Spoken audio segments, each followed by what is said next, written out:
नमस्कार साथियों, मेरा नाम है आर.के. सिंह। संस्कृति आईएएस के यूट्यूब चैनल पर आप सभी का स्वागत है। आज के एपिसोड में हम जिस मुद्दे की चर्चा करने वाले हैं, ये मुद्दा बड़ा ही चर्चित मुद्दा है और इस समय देश में चर्चा का विषय बना हुआ है। और ये अभी नहीं, पिछले कुछ समय से लगातार इस पर डिबेट हो रहे हैं, चर्चाएं हो रही हैं, वाद विवाद हो रहे हैं और ये मुद्दा एक बार फिर से आज चर्चा का विषय बना हुआ है, क्योंकि ये मुद्दा देश की सबसे बड़ी अदालत सुप्रीम कोर्ट में पहुंच चुका है और वहां पर इस मुद्दे के संदर्भ में सुनवाई हुई और देश के चीफ जस्टिस ऑफ इंडिया जो डी.वाई. चंद्रचूड़ हैं, उन्होंने इस मुद्दे पर एक बड़ा कह सकते हैं कि फरमान जारी किया है, एक आदेश जारी किया है और देश की राजनीतिक पार्टियों से ये कहा है कि अब देश में भगवान के नाम पर राजनीति नहीं होगी। ये सख्त फरमान जारी किया गया है, आदेश दिया गया है देश के चीफ जस्टिस ऑफ इंडिया के द्वारा, यानी सुप्रीम कोर्ट का ये आदेश है कि अब देश की जो पार्टियां हैं वो किसी भी भगवान के नाम पर इस तरह की राजनीति नहीं करेंगे। और आज अपने इस एपिसोड में हम इस पूरे मुद्दे को जानने समझने का प्रयास करेंगे कि आखिर ये पूरा मामला है क्या, ये आरोप क्या था, क्यों सुप्रीम कोर्ट तक पहुंचा, यहाँ पर जो जुड़े हुए जो पक्षकार हैं उनकी क्या दलीलें हैं, सुप्रीम कोर्ट ने आखिर इस मामले में अभी क्या कहा है और इससे जुड़े हुए जो तिरुपति मंदिर है उसके बारे में भी देखेंगे कि आखिर ये मंदिर है क्या, यहाँ पर लड्डू विवाद क्या है, लड्डू के अलग अलग जो प्रकार हैं उनके बारे में भी देखेंगे और जुड़ी हुई जो अन्य बातें होंगी उन पर भी संक्षिप्त रूप से चर्चा करेंगे। चलिए सबसे पहले देख लेते हैं कि आखिर आज इस चर्चा का विषय क्या है। तो ये चर्चा का विषय है सुप्रीम कोर्ट का आया बड़ा फैसला, अब भगवान के नाम पर नहीं होगी देश में राजनीति, यही मुद्दा है जिसके बारे में कहें तो सुप्रीम कोर्ट में तिरुपति लड्डू कंट्रोवर्सी चल रही थी और इसी संदर्भ में सुप्रीम कोर्ट ने सोमवार को तिरुपति लड्डू विवाद से जुड़ी हुई याचिका पर सुनवाई की। ये याचिका दायर की गई थी सुप्रीम कोर्ट में और कोर्ट ने कहा है कि भगवान को राजनीति से दूर रखना चाहिए। ये सभी पार्टियों के लिए खास आदेश है सुप्रीम कोर्ट का। और सुप्रीम कोर्ट ने आंध्र प्रदेश सरकार के वकील से भी इस दौरान कई सारे सवाल पूछे हैं, क्योंकि ये जो याचिका दायर की गई थी वर्तमान में जो आंध्र प्रदेश की सरकार है चंद्रबाबू नायडू, उसी के द्वारा ये विवाद कहें तो पहली बार उठाया गया और ये याचिका सुप्रीम कोर्ट में पहुंची थी। कोर्ट ने कहा कि लैब रिपोर्ट से पता चलता है कि जिस घी की जांच की गई थी वह रिजेक्ट किया गया घी था। तो ये कुछ चर्चा के विषय थे। अगर कुछ महत्वपूर्ण बिंदु की बात करें तो लैब रिपोर्ट से पता चला है कि लड्डू में रिजेक्ट यानी जो कह सकते हैं कि पूरी तरह से अघोषित जो घी है, यानी वो अपने यूज करने लायक नहीं है, उस घी का इस्तेमाल किया गया था, ये सुप्रीम कोर्ट का कहना है। और 3 अक्टूबर को फिर से सुप्रीम कोर्ट में इसकी सुनवाई होगी। आज की सुनवाई में क्या बातें हुई हैं उनकी चर्चा हम आगे करेंगे। देखिए थोड़ा सा इस मामले को समझने का प्रयास करते हैं। तो आंध्र प्रदेश में हाल ही में चुनाव हुए थे और यहाँ पर एक नई सरकार चुनकर आई है। उसके सीएम बने हैं चंद्रबाबू नायडू। चंद्रबाबू नायडू ने भी गुरुवार को कहा कि पिछली सरकार के दौरान तिरुमला जो मंदिर है और यहाँ पर जो लड्डू है उसके बनाने में शुद्ध देसी घी के बजाय जानवरों की चर्बी वाला घी इस्तेमाल किया जाता था। और वहाँ पर दूसरी पार्टी के जो कह सकते हैं लीडर है जगनमोहन रेड्डी, इनकी पार्टी ने नायडू की टिप्पणी पर विरोध जताया है और इन आरोपों को खारिज किया, क्योंकि इससे पहले इनकी भी सरकार यहाँ पर मेजोरिटी में रही, इनकी सरकार थी। तो इन्होंने इस कह सकते हैं कि इस आरोप का खंडन किया है और ये कहा है कि वर्तमान जो पार्टी है यहाँ पर सत्ताधारी जो दल है, ये जो सरकार है, वो क्या है कि गलत आरोप लगा रही है। पिछली सरकार के कह सकते हैं कि उसके ऊपर जो प्रश्न चिन्ह लगाया जा रहा है वो जानबूझकर राजनीति को ध्यान में रखते हुए लगाया जा रहा है। तो ये बात है। इस मामले पर बीजेपी समेत कई राजनीतिक दल अपनी कह सकते हैं प्रतिक्रिया दे चुके हैं। कोर्ट में दायर की गई याचिका में आंध्र प्रदेश के मुख्यमंत्री जो चंद्रबाबू नायडू हैं, इनके द्वारा लगाए गए जो आरोप हैं ये अदालत की निगरानी में जांच की मांग की गई है, ये बात कही गई है। इनका दावा है कि तिरुपति मंदिर में जो लड्डू बनाया जाता है, जो यहाँ पर प्रसाद अलग अलग कह सकते हैं लड्डू के 3 प्रकार होते हैं, उस पर आएंगे हम, उनके बनाने में खास तौर पे जो जानवरों की चर्बी है, जो मछलियों के द्वारा घी निकाला जाता है, उसका इस्तेमाल किया जाता है। यही विवाद है और यही मामला था जो सुप्रीम कोर्ट में पहुंचा था। अगर बात करें तो सुप्रीम कोर्ट ने भी कई सारे सवाल पूछे हैं। जो पक्षकार हैं, जो आरोप जिन्होंने लगाए हैं, उनसे भी पूछा है। कोर्ट ने कहा कि लैब रिपोर्ट से पता चलता है कि जिस घी की जाँच की गई थी वो रिजेक्टेड था, यानी वो उपयोग हेतु सही नहीं था, ये सुप्रीम कोर्ट का कहना है। इसके अलावा अगर बात करें तो कोर्ट ने राज्य सरकार से पूछा कि एसआईटी की जांच का आदेश देने के बाद प्रेस में जाने की आखिर जरूरत क्या थी। सरकार की तरफ से जो वकील थे वो प्रेस में गए, उन्होंने इस आरोप के बारे में बात की प्रेस से, तो फटकार लगाई गई है यहाँ के वर्तमान सरकार की सुप्रीम कोर्ट के द्वारा। सुप्रीम कोर्ट ने आंध्र प्रदेश सरकार से पूछा कि एसआईटी जांच के नतीजे आने तक प्रेस में जाने की कोई ज़रूरत नहीं थी, क्योंकि इस पर अगर एसआईटी जांच कर रही है तो इसके बारे में अगर सरकार की तरफ से कोई बोल रहा है, पक्ष रख रहा है, मीडिया के सामने आ रहा है, तो ये क्या है, ये जो कह सकते हैं कि वहाँ पर सद्भाव है, जो कह सकते हैं लोगों की जो आस्था है उससे जुड़ा हुआ चूंकि ये प्रश्न है, तो इसका दुष्परिणाम भी देखने को मिल सकता है। इस कारण से जो कोर्ट है उसने जो भी इसके पक्षकार थे, जो आरोप करने वाले थे, उनको फटकार लगाई, उनके वकील से प्रश्न पूछा। वकील ने क्या दलील दी है उसको भी हम देखते हैं। तो सुब्रमण्यम स्वामी के द्वारा दायर एक याचिका का प्रतिनिधित्व करने के लिए वरिष्ठ जो अधिवक्ता राजशेखर राव हैं, इन्होंने कोर्ट में कहा कि वे एक भक्त के रूप में यहाँ आए हैं और प्रसाद में मिलावट के बारे में प्रेस में दिए गए बयान के दूरगामी परिणाम हो सकते हैं। वकील ने कहा कि इससे कई सारे मुद्दे उठ सकते हैं। सबसे महत्वपूर्ण जो मुद्दा उठ सकता है, जिसकी हमने चर्चा की, कि यहाँ जो सांप्रदायिक सद्भाव है वो बिगड़ सकता है। आपस में जो लोगों के बीच में जो सद्भाव है, जो आपस में एक कह सकते हैं कि वहाँ पर एक व्यवस्था है, वो बिगड़ सकती है। ये महत्वपूर्ण चिंता का विषय हो सकता है।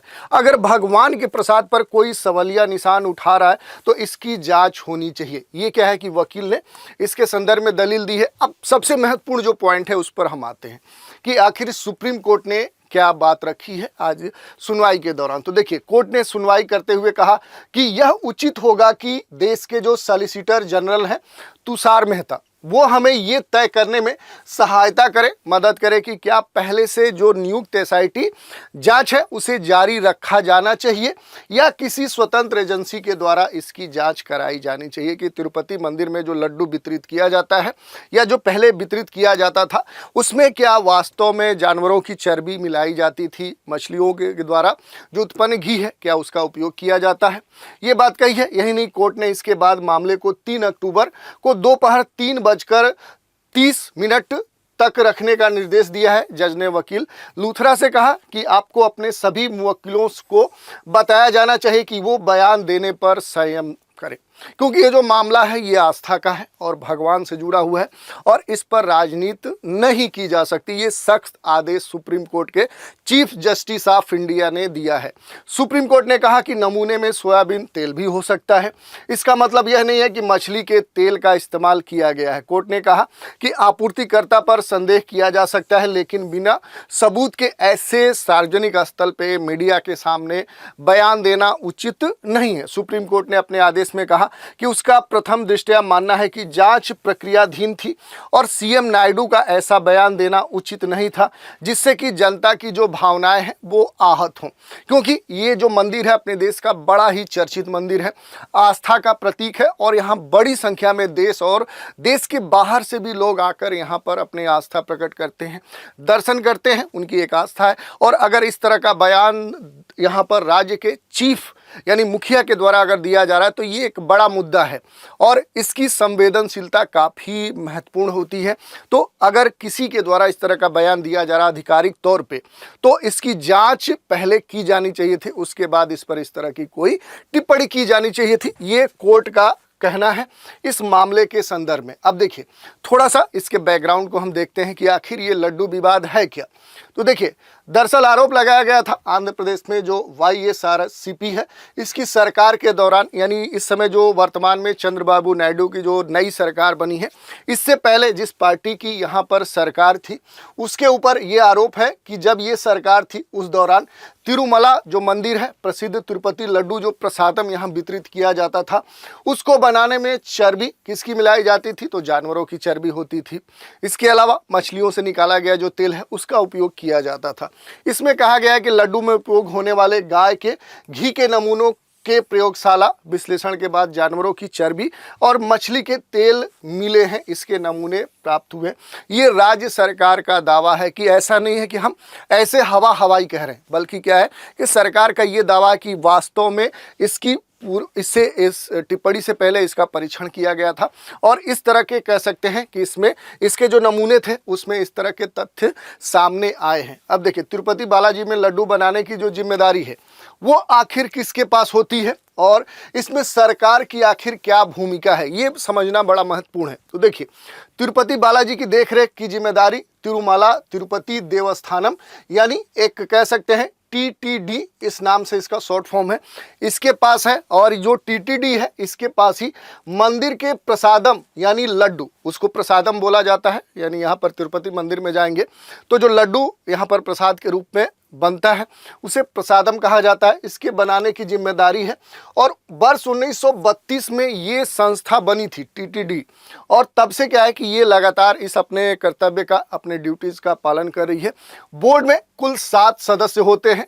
तो ये जो TTD है इसका एक जो बोर्ड बना है ये काफ़ी पहले बना है, वर्ष 1932। आप समझ सकते हैं कि आज़ादी से पहले बहुत सारा, मतलब लगभग आप देखिए कि आज़ादी से लगभग 40 वर्ष पहले बना है, 1932 में बना। और तब से इसके 7 सदस्य हैं। अगर पूरे इसके ऑर्गेनाइजेशन की बात करें, स्ट्रक्चर की बात करें, तो इसमें एक चीफ एग्जीक्यूटिव ऑफिसर होता है, CEO होता है, 2 ज्वाइंट एग्जीक्यूटिव ऑफिसर होते हैं। इनके अलावा अन्य विभागों के लिए भी ऑफिसर नियुक्त किए जाते हैं। बोर्ड में मंदिर के मुख्य पुजारी भी इसमें शामिल किए जाते हैं और इसमें मुख्य मंदिर समेत अन्य 12 मंदिर और उनके काम करने वाले 14,000 कर्मचारी भी शामिल हैं। तो आप समझ सकते हैं कि ये जो मंदिर व्यवस्था है ये कोई समान व्यवस्था नहीं है। इसमें लोगों की जो संख्या है, जो कर्मचारी हैं, उनकी संख्या आप देखें कितनी अधिक है। इस बोर्ड के अध्यक्ष की नियुक्ति राज्य सरकार करती है। यही मामला राज्य सरकार का फंसता है, क्योंकि इस बोर्ड में जो अध्यक्ष होता है उसकी नियुक्ति सरकार करती है। और वर्तमान में सीनियर IAS अधिकारी जे श्यामला राव जो हैं वो TTD के CEO हैं, ये अध्यक्ष हैं और अध्यक्ष की नियुक्ति सरकार करती है। और यहीं पर मामला ये फंसा है।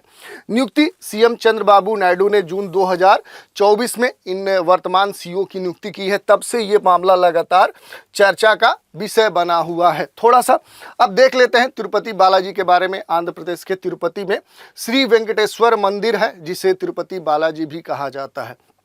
तिरुमला जो तिरुपति देवस्थानम है, ये TTD, ये एक बोर्ड है और मंदिर का मैनेजमेंट पूरा संभालता है।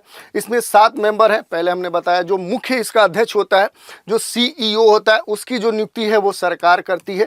इसके अलावा 3 एग्जीक्यूटिव ऑफिसर होते हैं। और इसमें क्या है कि आप देखेंगे कि मंदिर का जो मुख्य पुजारी है वो भी इसमें शामिल है। इसके अलावा जो इससे जुड़े हुए विभिन्न 12 मंदिर हैं, जो विभिन्न कर्मचारी हैं, लगभग 14,000 आप समझ सकते हैं कि कर्मचारी इसमें शामिल हैं। और इस कारण से ये जो मुद्दा है खास तौर पे चर्चा का विषय बना हुआ है। और इसमें अगर हम बात करें कि मुख्य जो अध्यक्ष होता है वो एक IAS अधिकारी होता है। अधिकारी अभी वर्तमान में कौन है, तो ये है अधिकारी जे श्यामला राव। ये क्या है कि एक पूरा कह सकते हैं ये IAS अधिकारी है। इनकी नियुक्ति वर्तमान में जो नायडू सरकार है उसने की है।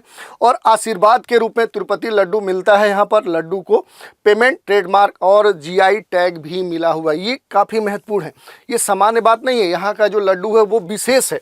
और इस तरह से अगर देख ले तो लड्डू से प्रति वर्ष की बात करें, प्रत्येक वर्ष लगभग 500 करोड़ का आर्थिक आय भी मंदिर को प्राप्त होता है। जो ये ट्रस्ट है, जो संगठन है, जो TTD है, उसे क्या है आप देख सकते हैं कि केवल लड्डू से 500 करोड़ का इनकम होता है। बाकी जो चढ़ावा है वो अलग है। इसके अलावा अगर देखें तो 1715 ईस्वी में लड्डू को प्रसाद के रूप में देने की शुरुआत की गई थी सबसे पहली बार।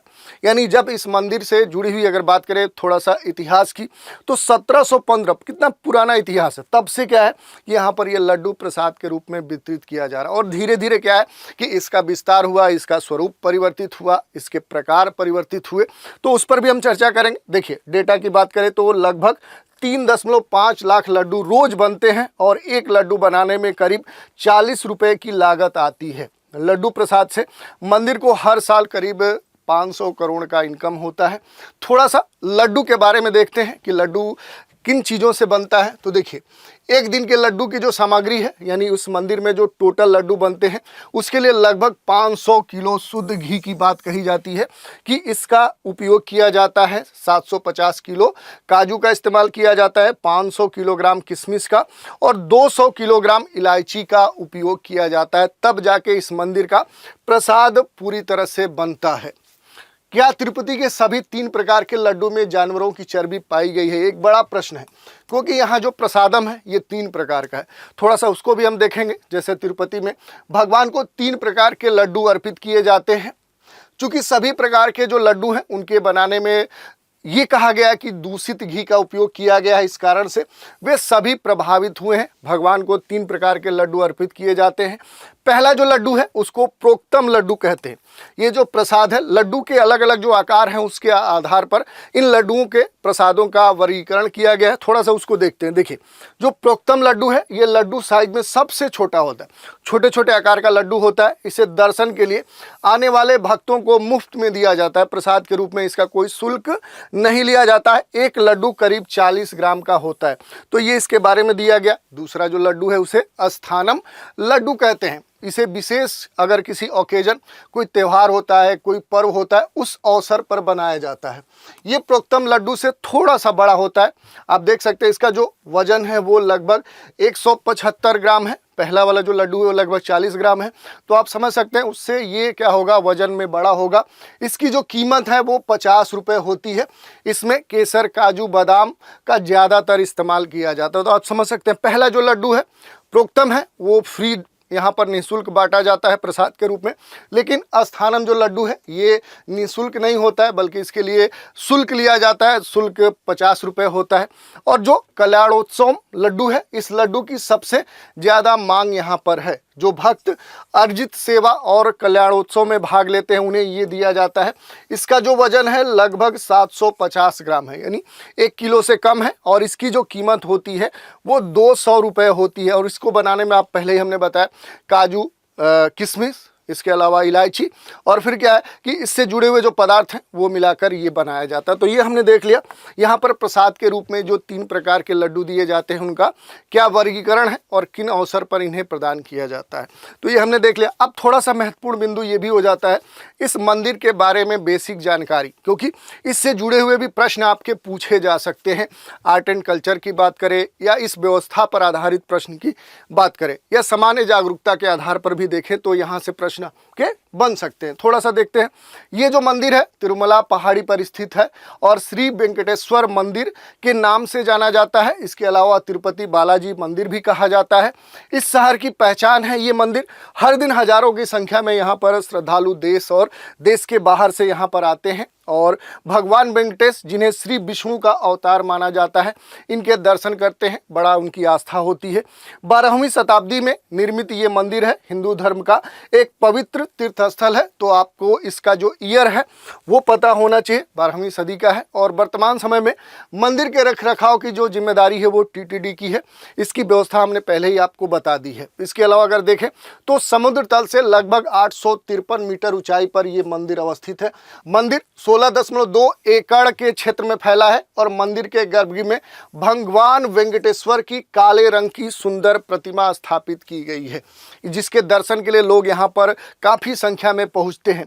इस विशाल मंदिर में कई सारे मंडप हैं। इसके आर्किटेक्ट की हम बात करें और इसका द्वार जो है और छोटे छोटे मंदिर हैं, 4 स्तंभ मंडपम है, महाद्वार है, संपंगी प्रदक्षिणम है, क्षेत्रपल का शिला है, बाली पिट्टम है, कृष्ण देवड़िया मंडपम है, रंग मंडपम, तिरुमला राय मंडपम, आईना महल और ध्वज स्तंभम मंडपम, नादमी पड़ी कवैली और विमान प्रदक्षिणम है। श्री वरदराज स्वामी श्राइन पोटू आदि मंदिर इसके मुख्य आकर्षण है। यानी पहले हमने बताया कि लगभग 12 मंदिर इस पूरे मंदिर के स्ट्रक्चर में शामिल किए गए हैं और इसी के लिए जो लगभग 14,000 कर्मचारी नियुक्त किए जाते हैं, तो इनकी हमने चर्चा की। इसके अलावा जो तिरुपति बालाजी है, इसके दर्शन के लिए मंदिर साल भर खुला रहता है। ऐसा नहीं है कि किसी खास समय पर ही, जैसे अगर हम देखें तो कुछ जो पर्वतीय क्षेत्र वाले जो मंदिर है वो खास समय ही खोले जाते हैं, लेकिन ऐसा नहीं है।